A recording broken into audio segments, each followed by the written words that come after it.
Nobody watches baseball anymore.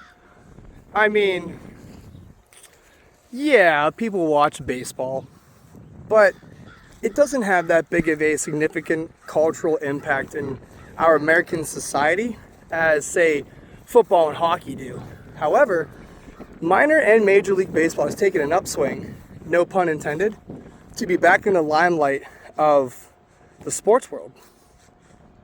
And so we're going to talk about two teams today that had players who would not bow to an idol, refused to take part in what they knew was sinful, and took a stand for the truth.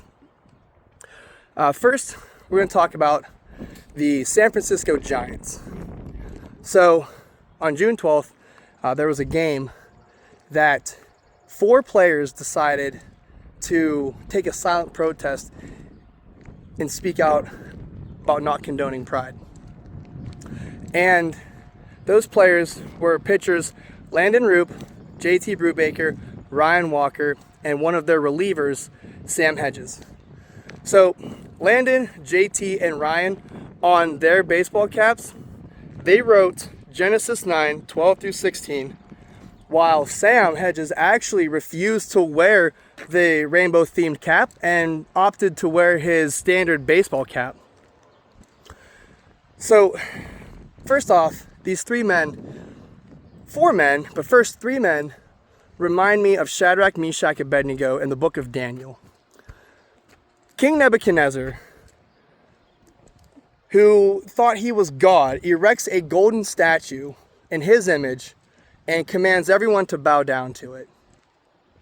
3 men decided to say no, take a stand, and refuse to listen because they knew that it wasn't the truth. They weren't going to condone that behavior, and they were willing to die for it.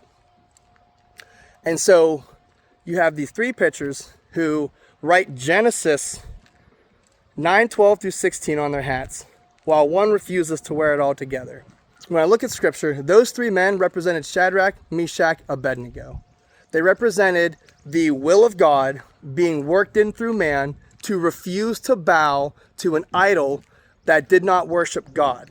Then you have the 4th man, Sam, who didn't wear it at all. He was a pure representation of what the team was supposed to look like.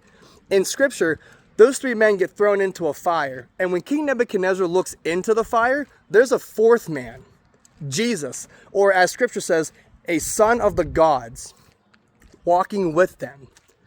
And so right now, the San Francisco Giants have a perfect representation of these 3 men and the 4th man in the fire.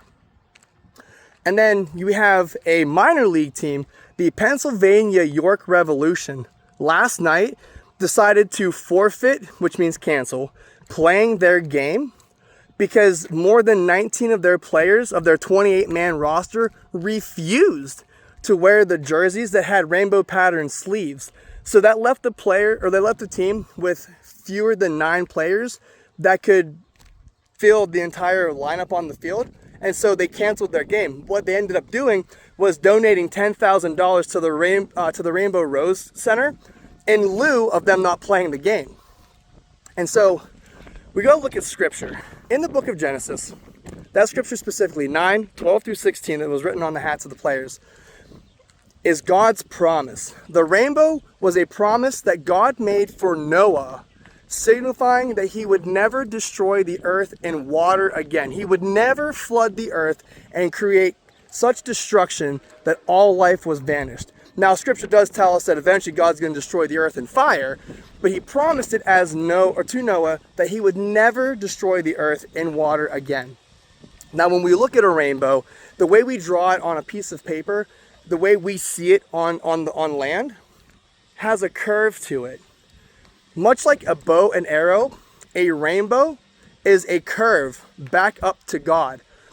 So when God made the rainbow and he showed it to Noah, the rainbow represented 2 things. One, it represented the promise that God would never flood the earth and never destroy the earth ever again in water, but it also represented the arc of the arrow going up towards God, saying that God is going to keep his promise because he put the tension back on himself to keep his word. See, the devil is a professional at taking God's promises, taking all the good works of God, and perverting them and obscuring them into his own sick and twisted way of causing separation and destruction. See, John 10:10 tells us that the devil, the enemy, comes to steal, kill, and destroy. And that's exactly what he's doing right now. That's what he does every day. Finds ways to take God's goodness, God's glory, and use it for his own selfish desire and selfish means to separate us from God. And so I honor and I respect those young men on the minor league and those professionals on the major league, because just like Shadrach, Meshach, Abednego and the fourth man in the fire, they're taking a stand for truth and justice. They're not bowing to an idol. They're not allowing society to change what they know to be the truth.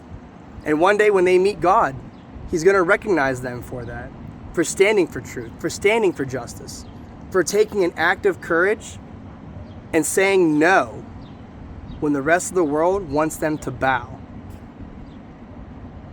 And I support that because I'm on the same page as them too.